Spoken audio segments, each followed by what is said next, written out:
और आदम को जब बना दिया तो उसको परमेश्वर ने देखा कि इसका अकेले ये किसी से बात नहीं कर पा रहा है, इसका एक साथी भी बहुत जरूरी है। क्योंकि पशु पक्षी और जितने भी जीव जंतु जंगली जानवर थे उनमें बहुत ही डिफरेंट था, वो बिल्कुल अलग थे। लेकिन सोचा परमेश्वर ने क्यों ना एक ऐसा इसके साथी बनाऊं कि वो इसी के आकार का हो, इसकी भाषा में वो बात करे और इसको एक साथ रखे और बहुत ही प्रेम पूर्वक प्रेम से मोहब्बत से ये रहने वाले बने। परमेश्वर की ये योजना थी, बहुत अच्छा सोचा था परमेश्वर ने। लेकिन हम शैतान कह देते हैं या सांप कह देते हैं, सर्प बोलते हैं, उसने आकर वो सिस्टम को बिगाड़ा और वहां पर एक कमी पैदा करी कि जिस को पेड़ के फल खाने के लिए मनादी करी गई थी, परमेश्वर ने उस सर्प ने उसी चीज का आज्ञा तोड़वाकर और उसको बेकार कर दिया। एक स्त्री जो थी, जिसको बनाया था, परमेश्वर का पूरा विश्वास था कि इस स्त्री के जरिए ये आदम बहुत लंबे पैमाने पर वो काम करेगा जो उसको काम भाता था। क्योंकि मेरा भी कोई पुत्र है या पुत्री है तो मैं भी ये चाहूंगा कि वो बहुत ही अच्छी तरीके से काम करे, समाज में रह के या नगर में रह के या अपने जगह पर रह के उसकी बदनामी कोई ना हो और वो मेरा नाम रोशन करे। इसी प्रकार परमेश्वर की भी इच्छा थी कि उसने अपने स्वरूप बनाया। बाइबल पढ़िए तो लिखा भी है ना कि परमेश्वर ने आदम को अपने स्वरूप, मतलब जिस तरीके का ईश्वर था शक्ल, उस तरीके की शक्ल के अनुसार परमेश्वर को कोई ना देख सकता है ना देखा है किसी ने। लेकिन परमेश्वर ने यहां पर भी एक अपनी मोहब्बत दिखाई है कि अपने स्वरूप बना दिया। इसका मतलब मैं और आप जो शक्ल है वो परमेश्वर से मिलती जुलती है। इसी तरीके से नाक नहीं होगी, इसी तरीके से आंख रहा होगा, पैर, हाथ पैर, क्योंकि यीशु मसीह परमेश्वर के पुत्र कहलाए। और हमने पिछले जो बुध में क्रिसमस पर किसका जश्न मनाया? परमेश्वर के पुत्र का जश्न मनाया, है ना। लेकिन जो समाज है, जो लोग हैं जिनके दायरे में रहते हैं, वह शैतान के भी पुत्र हैं। हम लोग जानते हैं कि परमेश्वर के पुत्र का जन्म, लेकिन किसी को पता है कि शैतान के भी पुत्र का जन्म हुआ है? उत्पत्ति 15:3 का और उसका 15 हम निकाले तो यहां इस बात का संकेत है, सुंदर भविष्यवाणी है। और यहां पर हमें देखने को मिलता है, निकाल लिया सब लोगों ने? उत्पत्ति 3 और उसकी 15 वचन। यहां पे परमेश्वर का वचन ये कहता है, और मैं तेरे और इस स्त्री के बीच में और तेरे वंश और इस के वंश के बीच में बैर उत्पन्न करूंगा। तेरे वंश के बीच में और इस स्त्री के बीच में बैर उत्पन्न करूंगा। अब यहां पर हमें कुछ बात देखने को मिलती है कि एक वंश दो है। यहां पर एक शैतान का वंश है, और शैतान का वंश कहां से आ गया? मैं तेरे और स्त्री के वंश के बीच में बैर उत्पन्न करूंगा। तो ऐसा तो है ही नहीं कि हम कहते हैं कि परमेश्वर जो है, जो यीशु मसीह है, वो उसका पुत्र है, लेकिन शैतान का भी पुत्र है। इस बात का संकेत, ये भविष्यवाणी यहां पर वचन में हमें दे दी गई है कि मैं तेरे और उसके वंश के बीच में बैर उत्पन्न करूंगा। और हम दोनों देखते हैं कि यहां पर कोई झूठ नहीं है कि शैतान का जो झूठ है, अगर मैं किसी से हेलमेट को अगर नफरत करने लगूं तो इसको ये कह देता हूं कि ये शैतान है, शैतान की औलाद। ये नहीं है। यहां पर एक पर्सन वो है जो यीशु मसीह के रूप में जानते हैं, सिंगल वचन है, जो परमेश्वर का पुत्र पैदा हुआ, जिसको हम यीशु मसीह के नाम से जानते हैं। और एक पुत्र है जो शैतान से पैदा हुआ। शैतान का भी सिंगल है, उसमें कोई अनेकों नहीं है, बहुवचन नहीं। और हम देखते हैं, अगर हम उसकी पुस्तक निकाले, गलतियों 4,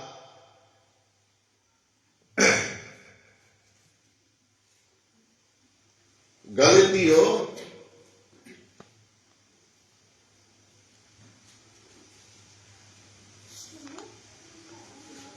4:4 मैं आपके सामने पढ़ता हूं। निकाल लिया?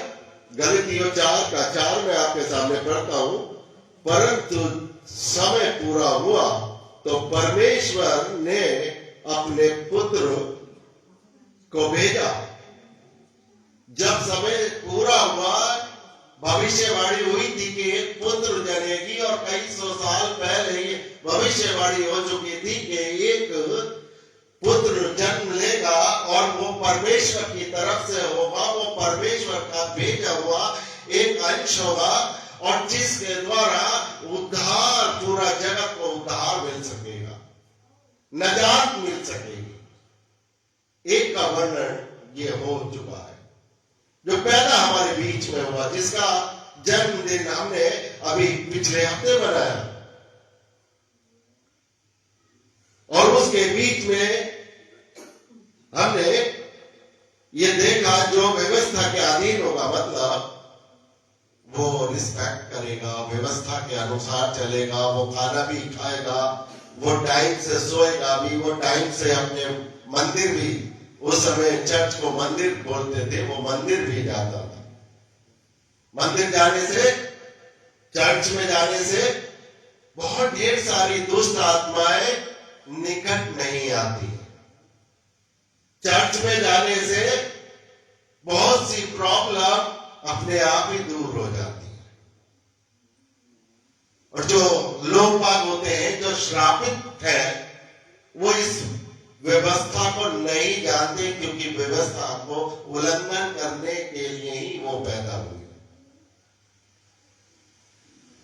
इतने बड़े बड़े पास्टर, इतने बड़े बड़े प्रचारक हमारे और आपके बीच में कभी कभी आते होंगे, वो ये कहते होंगे, चर्च जाते हो, समस्याएं हजार बता देता आदमी।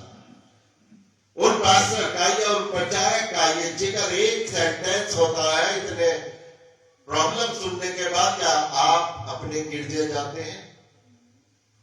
उसमें जो है वो बहानेबाजी लगाते हैं, क्योंकि व्यवस्था को नहीं जानते। और यहां पर एक व्यवस्था दी गई थी जो कई सदियों से चला आ रहा था कि एक उद्धारकर्ता जन्म लेगा, और वो परमेश्वर ही भेजने वाला, वो दिव्य शक्ति है। और हम देखते हैं वो एक ही आदमी है, और वो एक आदमी शैतान भी है। प्रकाशित वाक्य 13 निकाला बेटा, पढ़ा।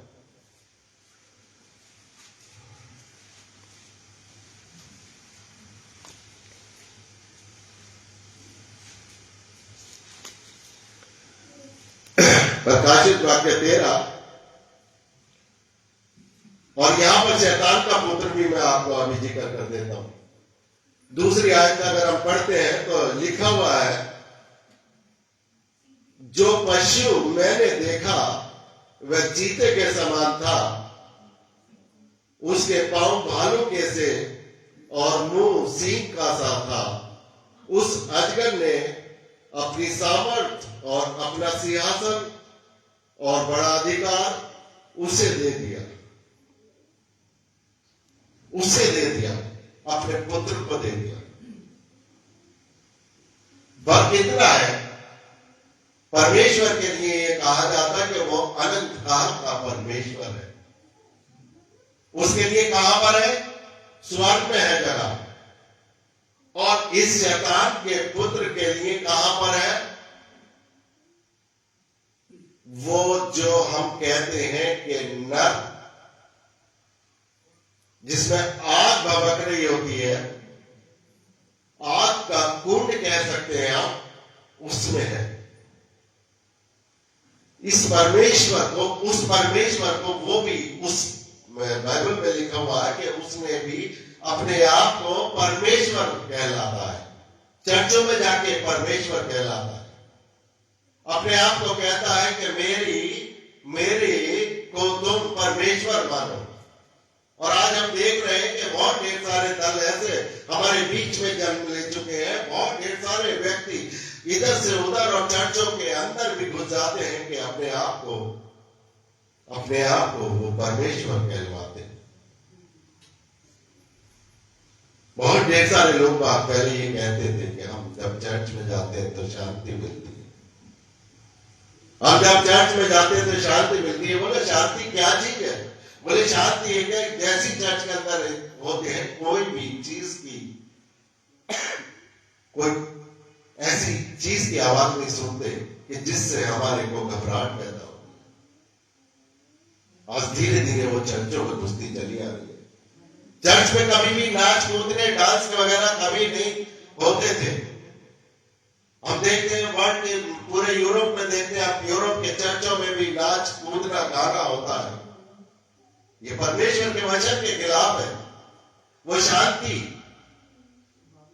वो जो शांति का रूप था, वो जो शांति धारण करता था चर्च, वो अशांत हुआ पड़ा है, क्योंकि हम सिस्टम्स के अनुसार नहीं चल रहे। और उसका 17 का अगर हम देखें, प्रकाशित वाक्य 17,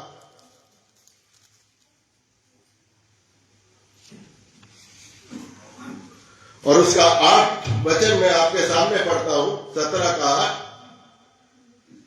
जो पशु तूने देखा है वह पहले तो था पर अब नहीं है, और अथाह कुंड से निकलकर विनाश में पड़ेगा, और पृथ्वी के रहने वाले जिनके नाम जगत की उत्पत्ति के समय से जीवन की पुस्तक में लिखे नहीं गए, इस पशु की ये दशा देखकर कि पहले था अब नहीं है और फिर आ जाएगा, अचंभा करेंगे। पहले था अब नहीं है, आ जाएगा। इतने ढेर सारे हवाले मैंने आपके बीच में करे, मकसद सिर्फ एक है, मकसद सिर्फ एक है कि हम अपने जीवन को, अपने परिवारों को, अपने जो समाज को किस तरीके से बचाए रखें। हमारे बीच में, हमारे बराबर में बैठा है, आपको कोई पहचान है? परमेश्वर के राज्य में शामिल होने की को क्या वजह है? आप आते हैं कि परमेश्वर के राज्य में शामिल होंगे और हो जाते हैं शैतान के राज्य में शामिल। परमेश्वर ने आपको बहुत बड़ी बुद्धि दी है, परमेश्वर ने आपको ऐसा दिमाग दिया, अपने स्वरूप बनाया, अपनी अकल दी, सोचने समझने की शक्ति दी, इस समाज में रहकर एक दूसरे की मदद करने की दया दृष्टि के लिए अच्छे हाथ पैर दिए, सुंदर आंखें दी, सुंदर चेहरा दिया। लेकिन हम अपने उस सुंदर चेहरे को, सुंदर तो दिखाई देता है लोगों को, लेकिन अंदर से बदसूरत होता है। क्यों? परमेश्वर को हम आज पहचाने। अगर परमेश्वर को पहचान लिया, आज जितने भी लोग बाग यहां पर बैठे हुए वो इतने नहीं रहेंगे। वह हजारियों की भीड़ में शामिल हो जाएंगे। हम त्योहारी लाल कभी नहीं बन सकते कि त्योहार में आकर देखना, क्योंकि जो इस तरीके का जीवन बिता रहे हैं वो चलती फिरती और सड़ी हुई लाशें हैं। उनको कितना भी कह लीजिएगा उनको बुरा भी नहीं लगता, उनको ऐसा भी नहीं लगता कि आप परमेश्वर के खेमे में हैं या नहीं है, आप परमेश्वर से चोरी करते हैं या नहीं है। लेकिन परमेश्वर के जो लोग बाग हैं वो आज भी धधकते हुए कोयले के समान है। उनका वचन का बढ़ा जाना उनके शरीर में कितना काम करता है, उनके परिवार में कितना काम करता है और उनके समाज में कितना काम करता है। यीशु मसीह का वादा है कि मैं तुम्हें सिर बनाता हूं। अगर भी कोई भी क्रिश्चियन समाज का है, अगर वो हजारों में या लाखों में भी है, तो उसका नाम अच्छी तरीके से लिया जाता है कि वो मसीह है। उसको बाजार में जाके ये कहने की जरूरत नहीं रहती कि मैं वॉल्टर हूं, मैं फलाना क्रिश्चियन हूं। क्रिश्चियन बताने की जरूरत नहीं, आपके चाल और चलन से, आपके कैरेक्टर से आपका धर्म का पता चलता है। ईसाई कोई धर्म नहीं है। कोई आप अपने आप को ये घमंड ना कहे कि मैं क्रिश्चियन धर्म में आता हूं तो मैं बहुत अंग्रेजी टोपी पहन के मैं अंग्रेज लगने लगूं, ऐसा कुछ नहीं है। आपका चाल चलन, आपका कैरेक्टर अगर सही नहीं है तो आपका कोई भी धर्म नहीं है, आप नास्तिक हैं। आपको आज ये समझना पड़ेगा। आपके जीवन एक खोखला बन चुका है। वो खोखले जीवन में इसीलिए शैतान बार बार अटैक करता रहता है। परेशानियां, पैसे की घर में कमी और सारी चीजें कब आती हैं? जब शैतान का वास हो जाता है। वरना जो परमेश्वर के पुत्र हैं तो परमेश्वर का क्या वादा है कि तुम मुझ में बने रहो, मैं तुम में बना रहूंगा। और ये दुनिया की जो दिखावटी चीज है, ये तो तुम्हें चुटकी जैसे बजाते हैं ना, मिनटों में ही मिल जाएगी, जो सपना आपने सोचा भी नहीं होगा। वरना पूरी जिंदगी आदमी पैसे के पीछे भागता रहता है, लेकिन पैसा उसके आगे आगे भागता, पैसा नहीं मिल पाता। वो पागल हो जाता है। वो ना घर का रहता, ना घाट का रहता, ना धन का रहता, ना दीन का रहता, ना ईमान का रहता। वो अपनी शेखी में पूरा जीवन गुजार देते। ऐसे ऐसे मैंने परिवार देखे, करोड़पति परिवार भी देखे जो बर्बाद हो चुके, खोखले हो चुके, क्योंकि उन्होंने अपने जीवन को दिखावा बनाया था। मैं सबसे बेहतर हूं। आज मुझे और आपको ये भी सोचना पड़ेगा, मेरी वैल्यू कितनी है उस परमेश्वर की नजर में, आपकी कितनी वैल्यू है, परमेश्वर आपको कितना प्यार करता है। जैसे कि फरीसी थे, परमेश्वर उनसे भी प्यार करता था। उनको भी कभी उसने ये नहीं सोचा कि ये शैतान की औलाद है, शैतान के खेमे से। इसीलिए तो परमेश्वर ने जब क्रूस पर चढ़ाया जा रहा था तो कहा, हे खुदावन, इनको माफ करना, क्योंकि ये नहीं जानते कि ये क्या करते हैं। क्योंकि प्यार करता था परमेश्वर, उन लोगों को से प्यार करता था, उसके प्रति प्रेम था, ना कि उसने दुश्मनी करना चाहता। तो वो अपने एक वचन से, एक मुंह के ऑर्डर से सब दूत उसका कहना मानते और सबको हलाक कर देता। उसके पास इतनी बड़ी फौज थी कि दुनिया में आज तक किसी के पास भी नहीं ऐसा काम नहीं हुआ होगा, ऐसी लड़ाई नहीं होगी जैसे वो लड़ सकता था। लेकिन फिर भी उसने मोहब्बत दिखा। वो परमेश्वर का पुत्र था, और जो परमेश्वर के पुत्र नहीं होते, जो उसकी संतान होते हैं, जो शैतान की संतान होते हैं, वो उनको क्या चाहिए? हर समय लड़ाई झगड़ा, अत्याचार, एक दूसरे से लड़ना, एक दूसरे के प्रति नफरत करना। आज घरों में मैं देखता हूं कि घरों में कोई प्यार नाम की चीज नहीं रही। बेटी मां की इज्जत नहीं कर रही, बेटा बाप की इज्जत नहीं कर रहा। ये वचन तो बताता है, ये वचन तो बताता कि अंत के दिनों में ऐसा होगा। लेकिन एक अचंभा भी हो जाता कि जिस युग में हम रह रहे हैं उसी युग में ये ऐसा हम देख रहे हैं, हमारी आंखें देख रही। कहीं ऐसा ना हो जाए कि परमेश्वर आज ही आ जाए। हमारी तो कोई तैयारी है या नहीं है? किसकी तैयारी है? हमें तैयारी है कि आज हमारे घर में एक मेहमान आएगा और हमें कपड़े पहनने, खाना बनाना है, ये करना है, वो करना है, वो तैयारी है। लेकिन परमेश्वर की कोई भी तैयारी आपके सामने है या नहीं है कि परमेश्वर आज ही प्रकट हो जाए? क्योंकि दिन वो चालू हो चुके हैं जो वचन बताता है एक देश दूसरे देश के ऊपर चढ़ाई करेगा। ये अंत का समय होगा।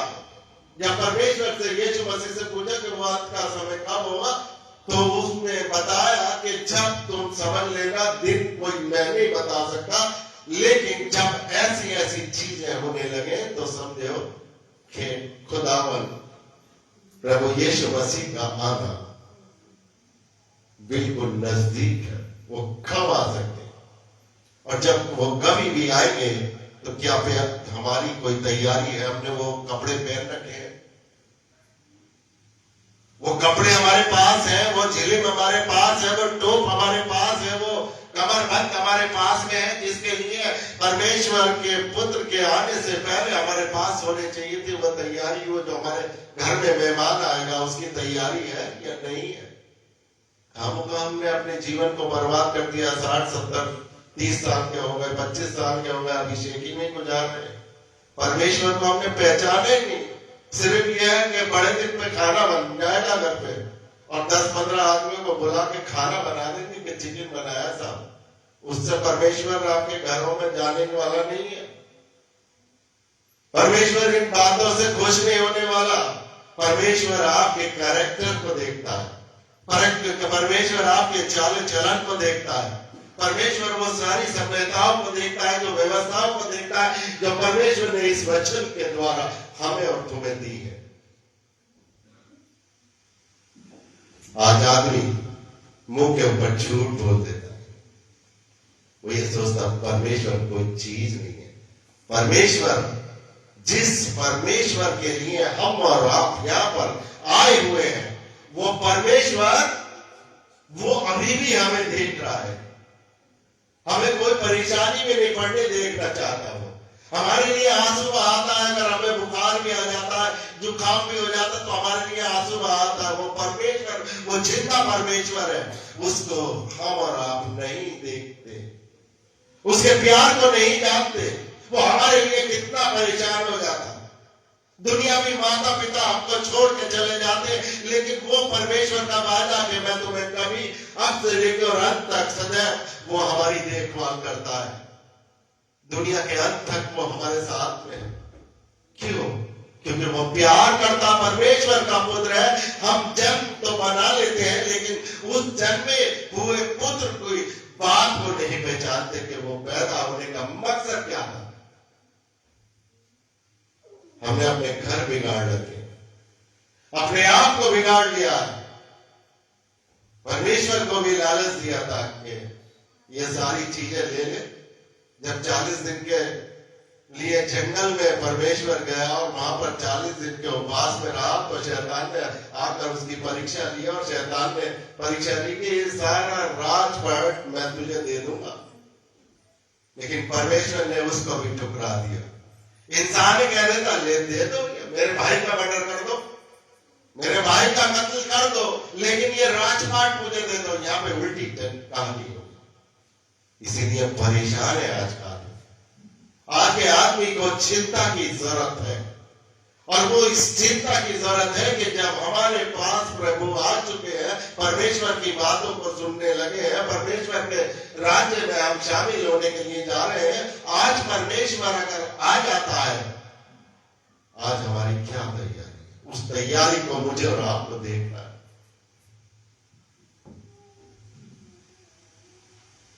बुलाए हुए तो बहुत है, चर्च में बहुत भीड़ हो जाती है। आपने देखा होगा यहां से लेकर और वहां तक बाहर भी बहुत भीड़ रहती है। लेकिन चुने हुए बहुत कम हैं। दुर्भाग्यपूर्ण वो व्यक्ति शापित है जिनकी जिंदगियों में चर्च में आना नहीं है, क्योंकि वो चुने हुए नहीं है, वो शापित है। जैसे आप अदर की वाटिका का मैंने जिक्र करा था कि उनको निकाल दिया गया था और सांप को अलग शापित किया गया, आदम हवा को अलग शापित किया गया था और उनसे मांस खेमे से निकाल दिया गया था। वैसे वो जो चुने हुए लोग बाग नहीं है, बुलाए हुए तो है। मोहब्बत करी थी परमेश्वर ने कि इनको ईसाई समाज में लेकर ईसाई दस्तूर से इनकी जिंदगियों को बेहतर कर डालूं, लेकिन उन्होंने अपने हाथों द्वारा ही उस जगह को तोड़ दिया, क्योंकि वो चुने हुए नहीं है, सिर्फ बुलाए हुए हैं। इसलिए हम लोगों ने अपने नाम के मार्केट में जाके अपने आप को क्रिश्चियन कहना चालू करवा दिया है। क्रिश्चियन क्या चीज होती है? ईसाई क्या चीज होती है? मसीह क्या चीज होती है? जो मसा करा हुआ हो, अच्छी तरीके से जान चुका हो, मसीह को जान चुका हो कि ये मसीह है क्या चीज। बिना फालतू में आके कपड़े बनवा लेते, एक प्रचलन होता है कि खाना बनवा लेते, बाकी इससे अलावा हमें कुछ जानने की जरूरत नहीं रहती। ऐसा क्यों? वो परमेश्वर आपकी जिंदगियों को बदल सकता है। वो परमेश्वर आपके घर में एक ऐसी चीज ला सकता है जो कभी भी बीमार नहीं पड़ सकते। आपके घर में वो ताकत आ सकती है, कभी भी पैसे की तंगी नहीं रह सकती। आपके घर में कोई भी ऐसी शत्रु नहीं आ सकता जो आपको उलझनों में और अच्छी कोर्ट कचहरी में खींचे। वो क्यों खींचते हैं? क्योंकि शैतान आपके साथ में है, आपका हाथ पकड़। परमेश्वर के जितने भी लोग बाग होते हैं, परमेश्वर की मंडली में लोग बाग होते हैं, उनके नाम बीमारी की लिस्ट में नहीं होते। वो जब आते हैं, जब दूसरे खेमे से आते हैं, एक बार मजबूत होके आए। परमेश्वर ने यीशु मसीह इस दुनिया के अंदर इंसान बन के आए, जो जिस दिव्य शक्ति की मैं बात कर रहा हूं कि वो कभी मारा नहीं जाएगा। उसके लिए तो गुण है, जो शैतान का संतान है, शैतान की औलाद है, उसके लिए तो गुण है जिसके प्रकाशित वाक्य में जिक्र मैंने आपको पढ़ा। लेकिन परमेश्वर के लिए कोई ऐसी चीज नहीं है जो मारा न जाए, वो मारा जाएगा। इसलिए आज परमेश्वर को पहचानिए, यीशु मसीह को पहचानिएगा, जिस यीशु मसीह ने इस पृथ्वी पर जन्म लिया और जन्म हम सब लोगों के लिए लिया, क्योंकि वो आपसे प्यार करता था। और प्यार करने के बाद वो इस दुनिया में एक सीख दिखाकर और अपने स्वर्ग में चला गया, ताकि जैसा मैं इस संसार में करता हूं वैसा मेरी संतान भी करे। हम उस परमेश्वर की संतान कहलाएंगे अगर हम परमेश्वर के अधीन, परमेश्वर के उन नियमों में चलेंगे, वरना शैतान की औलाद कहलाएंगे अगर उसके परमेश्वर के विरुद्ध काम करेंगे। आज हम सब लोगों को अपने बीच में, अपने जो हमारे साथी हैं, जो हमारे परिवार के साथी हैं, उनमें देखभाल करनी पड़ेगी कि कहीं शैतान ने तो नहीं पकड़ा। जैसे हम परिवार को के बीच में रहते हुए अपने भाई बहन और अपने चचा ताऊ से मोहब्बत करते हैं कि किसी गलत शक्ति में न पड़ जाए, किसी गलत बात में न पड़ जाए, एक दूसरे का ख्याल रखते हुए उसको ये देखना कि कहीं ऐसा तो नहीं है कि किसी गलत शक्ति में पड़ा हुआ हो, कहीं ऐसा तो नहीं है इसका जीवन बर्बाद हो रहा हो। एक कैंसर है ना, कैंसर धीरे धीरे धीरे धीरे शरीर का नाश करता रहता है, एक समय होता जब वो एकदम से ही वो आदमी खत्म हो जाता है। इसी तरीके से बहुत ढेर सारी चीजें जो गलत आदतें हैं वो कैंसर का रूप काम करती है और पता भी नहीं चलता, एक दिन पता नहीं चलता, वो परिवार एकदम तहस नहस हो जाता है। हसनपुर के अंदर ही एक दो परिवार है, मैं नाम नहीं लूंगा, लेकिन वो बहुत ही खुदा में थे, बहुत ही अच्छी तरीके से, लेकिन आज उनका नाश हुआ पड़ा है। क्यों? आज वो तरस रहे हैं चर्च के लिए भी कि ना वो घर के रहे ना घाट के रहे। आज उनकी जिंदगी बहुत ही अफसोस की थी। बड़े दिन पर बोला मैंने कि भाई आ जाओ, इधर आ जाओ, वो कहीं दूसरी जगह, क्योंकि शर्मनाक बहुत बड़ी शर्म भी रहती है। हम क्यों ऐसे काम करें? हम क्यों शैतान के काम करें? ये परमेश्वर का भवन ये आपके लिए बना है, ये चुने हुए लोगों के लिए बना है, उस चुने हुए लोगों के लिए बना है। आप घमंड के साथ इस परमेश्वर के भवन में आते हैं कि मेरे पिता के घर में जा रहा हूं। आप किसी पादरी के घर में नहीं आते हैं, यहाँ पर आप किसी और के घर में नहीं आते, यहाँ आते हैं अपने पिता के घर में, अगर आप उसकी संतान है, क्योंकि आप चुने हुए। हमें सोचना आज ये भी पड़ेगा, मुझे आपको क्या करना है, क्या नहीं करना है, किस तरीके के चुनाव हमें अपनी जिंदगी को मेंटेन करने के लिए करना है। हम अच्छा अपना जीवन को अच्छा बनाना चाहते हैं, अच्छा कैरियर चाहते हैं कि परमेश्वर मेरे जीवन में इस तरीके से काम करे। जब हम प्रार्थना करते हैं तो प्रार्थना में बहुत ढेर सारी लिस्ट रहती है कि परमेश्वर हमको ये भी कर दे, वो भी कर दे, बीमारी भी चंगाई कर दे, और वो हमारा जो पड़ोसी है वो भी, उसको भी चंगा कर दे, और जो एक रिश्तेदार है वो अस्पताल में, उसको भी कर दे। वो रिश्तेदार कभी चर्च में नहीं आया, लेकिन दुआ हमें करनी है परमेश्वर के लिए। आपको क्या करना है, एक काम नहीं कर सकते आप, उसको 100 काम बता देंगे, परमेश्वर तू ये भी कर दे, परमेश्वर तू कर दे। आज दिन भर में एक व्यक्ति, एक बहन कितना परमेश्वर के लिए क्या काम करती है? बोलो, कुछ कर सकते हैं आप नहीं परमेश्वर के लिए? बताइएगा, कोई बेटी है, कोई कह सकती है कि परमेश्वर के लिए आज क्या काम कर सकते हैं? मैं बता दूं, अगर किसी को नहीं पता तो मैं बताता हूं। मैं बेटियों को भी और इनको भी, आपको भी मैं बार बार कहता हूं कि सुनते रहा करो, क्योंकि आप लोग सुनते नहीं हो। अगर किसी भी अंधे को आपने रोड क्रॉस करा दी, वो परमेश्वर के लिए काम। किसी एक कोई भूखा व्यक्ति है जिसको खाना नहीं मिल पा रहा है, वो परमेश्वर के लिए आप काम कर रहे हैं।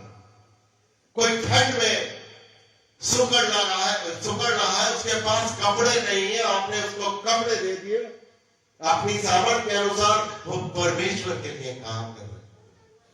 इतना काम काज आपको परमेश्वर ने रोजाना दे रखा है, लेकिन आपको पता ही नहीं है, क्योंकि आप सिस्टम से बाहर है। सिर्फ ये है कि मुझे पैसा कमाना है, मुझे पैसा कमाना है। पलक बेटी, श्वेता बेटी, ये सारी पैसा कमाने के लिए स्कूल जाते हैं, पैसा कमाना।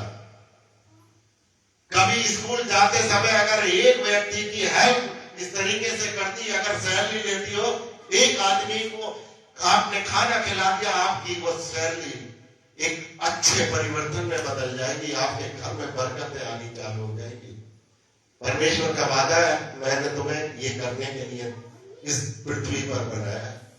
ऐसे भिखारी नहीं बनाया हम लोगों को। जो जितनी नौकरी करता है उसके अनुसार वो दिन भर में देखता होगा कि कहां पर मुझे मदद करनी है और कहां पर नहीं करनी है। क्या हम सब लोगों में कोई व्यक्ति या कोई बच्चा या कोई बेटी ऐसी है जो कहती है कि मैंने ऐसा करा? Zero result, zero. जिंदगी को बेहतर बनाना चाहते हैं कि सफल हो जाए, हम उत्तीर्ण पास हो जाए, हम ऐसा कर ले, हमारी नौकरी में प्रमोशन मिल जाए। लेकिन जो परमेश्वर ने, जो खुदावंद ने हमें जो काम सौंप रखे, उनको हमें याद नहीं आते। वो व्यवस्था हमारे पास नहीं है, वो ताकत हमारे पास आज हम लेना खुद नहीं चाहते। क्यों? क्योंकि परमेश्वर से अलग रहते हैं। परमेश्वर के लिए हम काम करते रहते हैं, लेकिन काम हमारा जीरो नहीं। हम दिन भर कहते रहते हैं परमेश्वर में बने रहते हैं, परमेश्वर में बने रहते हैं, फिर भी घरों में लड़ाई झगड़े पैदा होते हैं। हम परमेश्वर में बने रहते हैं, फिर भी इतनी उलझनों में पड़े रहते हैं। क्यों? ये तो चीजें हैं, आएंगी और आपके पास जाएंगी। परमेश्वर ने कुछ चीजें होती हैं परमेश्वर की महिमा के लिए। लाजर खत्म हो गया था और उसकी डेड बॉडी सब लोग ये मान रहे थे कि अब सड़ चुकी होगी, लेकिन परमेश्वर की महिमा होनी थी, उस कारण परमेश्वर ने कब्र के सामने जाके कहा कि अरे लाजर बाहर निकला। वो बाहर आ गया, अंधों को आंखें दी। वो परमेश्वर की महिमा थी। जो इतने साल से कोढ़ी था उसका कोढ़ खत्म हो जाता कि सांस डुबकी लगा दे, वो परमेश्वर की महिमा का कारण था। हमारी जिंदगियों में भी कुछ काम घटनाएं ऐसी होती हैं कि अगर हम और आप एक दूसरे के लिए प्रार्थना करते रहे और प्रार्थना अगर करें तो प्रार्थना में इतनी ताकत होती है कि वो सारी चीजें हमारे घर से निकल जाती हैं। लेकिन कहाँ भाग जाते? ओझा के पास, तांत्रिक के पास। उसके पास गए, सियाली में चले जाओ तो वो टांग के नीचे से निकालेगा, वहां चले जाओ वो पैर के नीचे से निकालेगा। इन बातों में पड़े रहते हैं। क्या विश्वास? परमेश्वर ने आपको अपनी शकल और सूरत पर बनाया। वो इसलिए बनाया कि आपकी टांग के नीचे से निकल जाओ। आप जानते नहीं है, आप ये जानते नहीं कि परमेश्वर ने आपको कितना प्यार करा। हम कितनी शैतानी शिक्षाओं में पड़ जाते हैं और हम अंधविश्वास में फूलते और फूलते चले जाते हैं और उसी में अपने जीवन को तबाह कर लेते हैं। ऐसा क्यों होता है? क्योंकि हमने परमेश्वर के पुत्र का जो जन्म हमने मनाया है, उस जन्म को हम एक तरफ रख देते हैं। बस इतना ही है कि जन्म हुआ है, बाकी इससे आगे हम नहीं जाना चाहते। उस चीज को पहचानने की जरूरत है। मैं चाहता हूं, मेरा परमेश्वर चाहता है कि आपकी जिंदगियों में तब्दीली आए। आपकी जो परेशानी है वो आपसे दूर हो जाए। आपके घर में बरकत आए। आपके जिंदगियों में ऐसा एहसास होने लगे कि हम अभी अच्छे मुकाम पर हैं, अच्छी बात में है, अच्छी संग सोहबत में बैठ रहे हैं। दुनिया में बहुत ढेर सारे सत्संग है बैठने के लिए, बहुत ढेर सारे। कोई तो आपको ये कह देगा कि तुम मीट मत खाना, कोई कह देगा लहसुन मत खाना, कोई कह देगा प्याज मत खाना, कोई कुछ बता देगा, कोई कुछ कह देगा कि तुम पैदल चल के इतने किलोमीटर ऊपर पहाड़ों पे चढ़ना। इन बातों से आपको खुदावंद नहीं मिलने वाला। खुदावंद मिलेगा सिर्फ आपको उसका हाथ पकड़ने से। ये ढोंग और ये अंधविश्वास वाले सत्संग तो बहुत है, लेकिन जो सत्संग प्रभु यीशु मसीह का है वो उसमें जीवन है, उसमें मार्ग है और उसमें सत्य है। और परमेश्वर ने स्वयं खुद का मार्ग, सत्य और जीवन में हूं। राह, हक और जिंदगी मैं हूं। क्यों कहा? क्योंकि वो कोई चीज है, वो ऐसी वैसी चीज नहीं है, वो ऐसी वैसी शख्सियत नहीं है। वो दिव्य शक्ति बनकर हमारे बीच में आया और यीशु मसीह ने इतने बड़े बड़े बोल के चले गए। और जो साथ में उसके अपोजिट, जो शत्रु लोग आते, जो बैरी लोग आते, वो खुद इस बात को उसको कत्ल करने के चक्कर में रहते थे कि यीशु मसीह के मुंह से ये बात निकले और हम इसका कत्ल कर दें। और वो घबराता नहीं था। उसने अपनी 3.5 साल की मिशनरी यात्रा में वो किसी से नहीं घबराया। उसने कहा मैं कौन हूं, और मैं कौन हूं, तो उसने उसका प्रूफ भी दिया, उसका प्रूफ भी दिया। कोई भी मालिक अपने नौकर को छोड़ के नहीं जाता, कोई भी मालिक अपने नौकर को कत्ल नहीं कराता। लेकिन परमेश्वर ने वो सच करके दिखाया कि मेरे और आपके लिए वो अपने आप की जिंदगी को कुर्बान कर दिया ताकि मैं और आप बचाए जा सके। जो पुत्र शैतानी पुत्र है वो मारा जाएगा। वो आज है, कल को नहीं होगा। उसके लिए नरक का कुंड है, आग की धधकती चीजें हैं। हम उनके पास, उनके साथ जाने लगते हैं, क्योंकि उसका वो तो कहता है ना, हमें लालच में बोले इसके विशाल के पास 10,000 रुपए है, आज 10,000 रुपए में ले लो। एक काम करने लगते शैतान के चक्कर में। सब कंपटीशन में रहते हैं आजकल। जो है सारे परिवार कंपटीशन में रहते हैं, अरे उसने ये ले ली तो मैं भी अपने घर में ये ले लूं। लेकिन परमेश्वर को किसने पकड़ लिया, परमेश्वर को किसने ले लिया, इस कंपटीशन में नहीं जाते। घर में कोई बेडशीट खरीद ले तो फौरन ही दूसरा परिवार में एकदम चर्चाएं होने लगी कि मैं भी उससे बड़ी बेडशीट खरीद के लेके आऊंगी। लेकिन परमेश्वर को पहचानने की जरूरत नहीं। आज हम सब लोगों को इस मुद्दे पर बात करनी है और उस चीज को देखना है, क्यों ना ये सारी चीजें जो दुनियावी है वो हमसे चली जाएंगी। एक हमारे साथ कुछ भी नहीं जा सकता, हम चाहे करोड़ों रुपया कमा लें, कितनी भी धन दौलत खरीद लें, कितना भी हम अपने जिंदा रहने पे कितने भी ब्रांडेड चीजें अपने शरीर के ऊपर लाद लें, लेकिन उस शरीर का कोई ब्रांड नहीं होता सिर्फ एक कफन के अलावा। सिर्फ एक कफन ही होता है जो हमारे जिस्म को लिपटाए हुआ रहता, वहां कोई ब्रांड भी नहीं चलता कि कफन ये वाला ब्रांड का है। यहाँ पे दुनिया में आदमी जब जिंदा रहता है तो ब्रांडों की बात करता रहता है,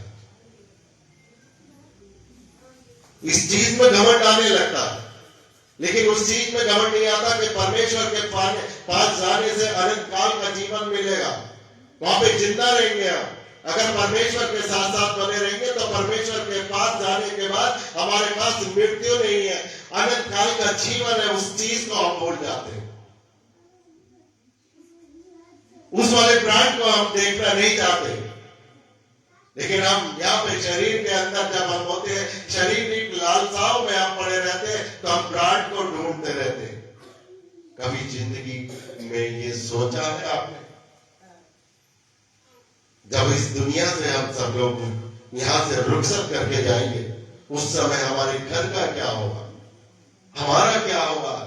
चार आदमी अगर कोने में बैठे होंगे तो वो हमें किस तरीके से कह रहे होंगे कि अच्छा चला गया, अच्छा इस बुड्ढे को तो मर जाना ही चाहिए था, या ये कि याद करा जाता है। कल मैं मनमोहन सिंह के पास गया था, जो उनके फेयरवेल, उसमें तो मैंने देखा बहुत ढेर सारे लोग बाग रो रहे थे। एक इतना बड़ा नेता राहुल गांधी, उसकी आंखों में आंसू कभी नहीं देखे, हर समय हंसता हुआ मैंने देखा, लेकिन कल उसकी आंखों में आंसू थे। अच्छे इंसान की ये पहचान होती के बाद में भी, उसके जाने के बाद में भी लोग बाग इस तरीके से याद करते हैं। और आज मैं सुबह देख रहा था मोबाइल पर, बहुत ढेर सारी टिप्पणियां आ रही है कि उनको याद कर रहे हैं कि उन्होंने मनमोहन जी की वजह से हमारे को ये नुकसान होने से बच गया, मनमोहन सिंह की वजह से ये नुकसान होने से बच गया। और खास तौर से उस हालात में जब प्रधानमंत्री वो बने थे पहले, उसमें तो देश बिल्कुल कर्जदार हो चुका था, देश हमारा बिल्कुल बर्बाद हो चुका था, क्योंकि उससे पहले चंद्रशेखर की सरकार थी, उन्होंने सारा सोना देश का गिरवी रख दिया था। उनके आने के बाद वो सारा उन्होंने वो कर्जा उतारा, सोना अपना वापस लिया। अच्छे इंसान की कहने का मकसद है, एक पहचान होती है, एक गवाहियां होती है।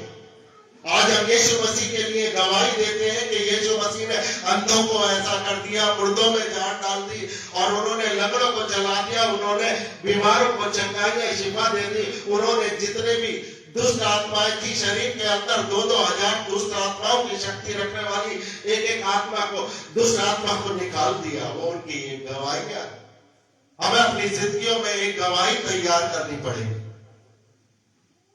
उन नेकियों के द्वारा, जो नेकियां मैंने बताई कि प्रभु के लिए आप रोजाना कितना काम करते हैं,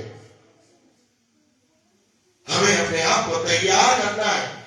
इसी तरीके से तैयार करने, जब हम इन चीजों में ध्यान देंगे, इन चीजों को आगे बढ़ाएंगे, हम प्रभु के लिए काम करना चालू कर देंगे और प्रभु हमारे घर में प्रकट हो जाएंगे।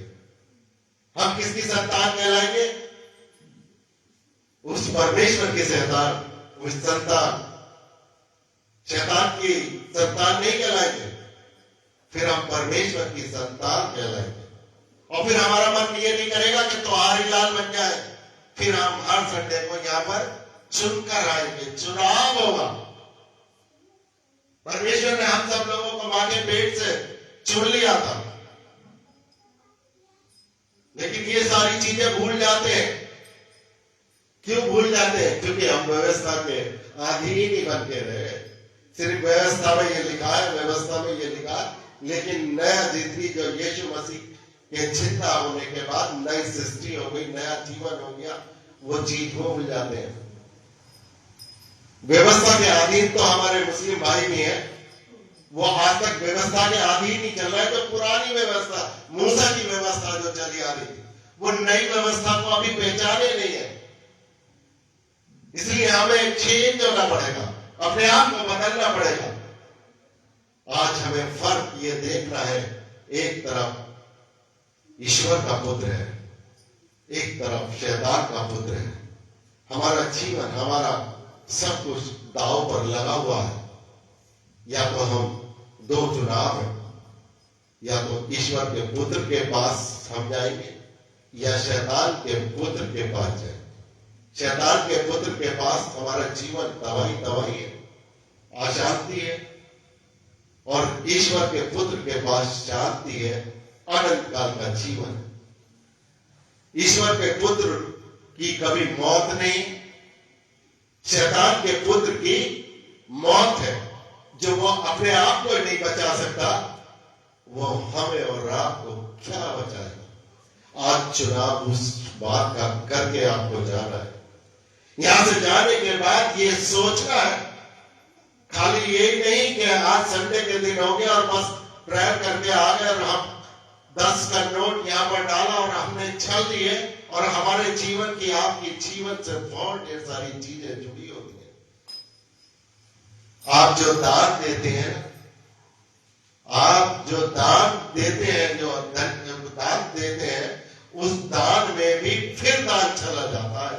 किसी के पास आपको अभी ये भी एहसास नहीं है, 2-4 लोगों को छोड़ दे। इस दान को जो आप दान सोच के देते हैं कि हम किसको दे रहे हैं, बोले सुशील मसीह को दे रहे हैं कि इंसान को दे रहे हैं।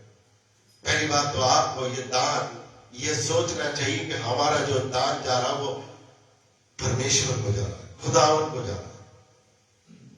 फिर इस दान में से भी कुछ दान निकाला जाता है, तो ये 10 का नोट नहीं होगा, 10 का नोट ये 100 के नोट में बदल जाएगा।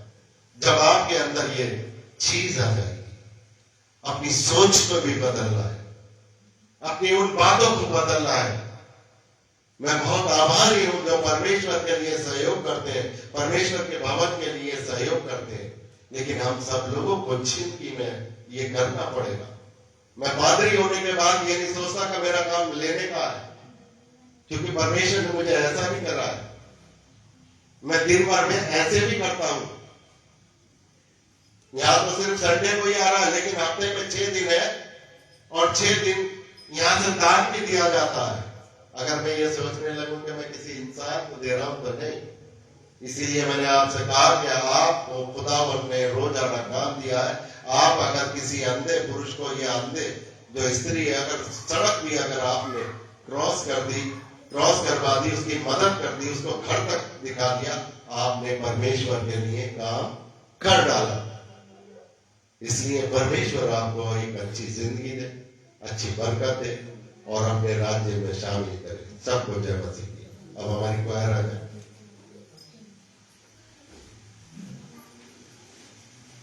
बेटा उठो।